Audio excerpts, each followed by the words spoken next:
and a day after the Al-Shabaab terror group attacked a military camp for Kenyan troops serving under the African Union mission in Somalia, AMISOM, the Kenyan government is yet to release the figures of those killed and or injured. In a media briefing Saturday, Interior Cabinet Secretary Joseph Ngaiseri was not certain on when a report on those killed during the attack at El Ade camp would be made public. Ngaiseri says the figures will be released once the operation against the Al-Shabaab militants is finalized. In the meantime, the government and people of the Federal Republic of Somalia have condemned the attack and paid tribute to the Kenyan soldiers who paid the ultimate price, protecting innocent civilians and neutralizing the Al-Shabaab terror threat.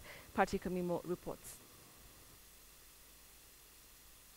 The Friday dawn attack on Kenyan troops serving under AMISOM at El Ade military camp in Gedo, Somalia, could be the deadliest since Kenya launched an armed campaign into Somalia 4 years ago to flush out Al-Shabaab terrorists.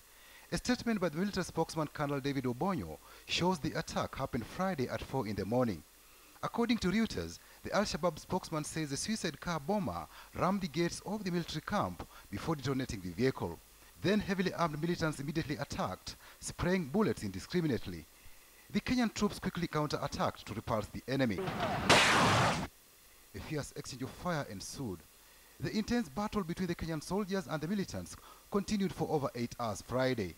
AMISOM condemned the terrorist attack on its military camp and said details of casualties and injuries were still being verified. Apart from mobilizing reinforcement, Kenyan military jets and helicopters carried out airstrikes targeting Al-Shabaab militants.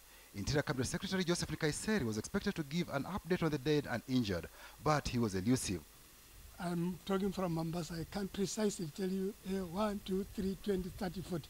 I have said a very, very heavy casualty has been inflicted on the enemy. An Al-Shabaab spokesman was quoted by the BBC saying the militants killed more than 63 Kenyan soldiers. But whereas in the past Al-Shabaab has inflated casualty figures in its war with AMISOM forces for military propaganda, the Somali government and other official estimates often play down numbers. And the enemy lost more than we did.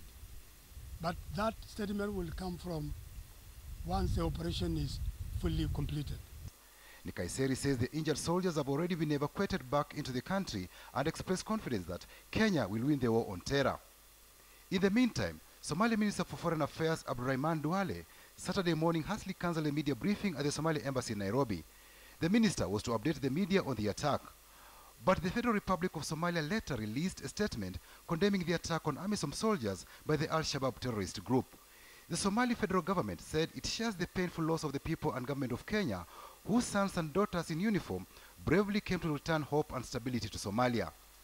The Federal Republic of Somalia said it will not be deterred from achieving its ambitions of peace, progress and prosperity for its entire people and the wider region by the cowardly and criminal acts of those who hide behind a bankrupted and fraudulent interpretation of Islamic religion. The Somali government said the Somali National Army and AMISOM will continue with their joint operations until every inch of Somalia is liberated from Al-Shabaab. Party Kamimo, KTN News.